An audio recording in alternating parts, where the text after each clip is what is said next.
Details చూస్తే AP రాష్ట్ర మంత్రివర్గం నేడు ఉదయం 10:30 సమావేశం కానుంది. సీఎం చంద్రబాబు అధ్యక్షతన జరిగే ఈ భేటీలో పలు పథకాలకు కేబినెట్ ఆమోద ముద్ర వేయనుంది.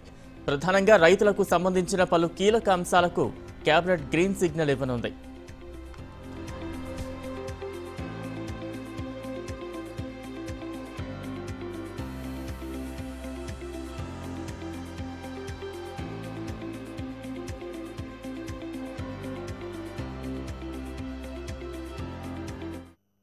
రైతు రుణమాఫీ కింద రైతులకు చెల్లించాల్సిన నగదు విడుదలకు మంత్రులు ఆమోదం తెలపనున్నారు.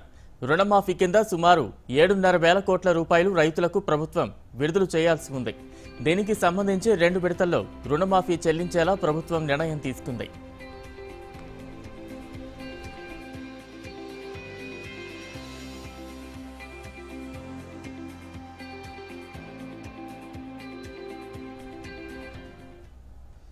ఇక అన్నదాత సుఖీభవ పథకం కింద రైతులకు పెట్టుబడి సాయం పెంచుతూ ఇటీవల ప్రభుత్వం నిర్ణయం తీసుకుంది.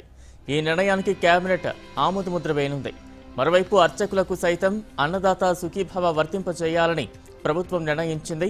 అర్చకులకు పూర్తి హక్కుల కల్పనపై లా కమిషన్ ప్రభుత్వానికి ఇచ్చిన నివేదికపై భేటీలో చర్చించనున్నారు. ఇక అగ్రిగోల్డ్ బాధితులకు పరిహారం పంపిణీపై కూడా ఈ భేటీలో మంత్రులు చర్చించనున్నారు.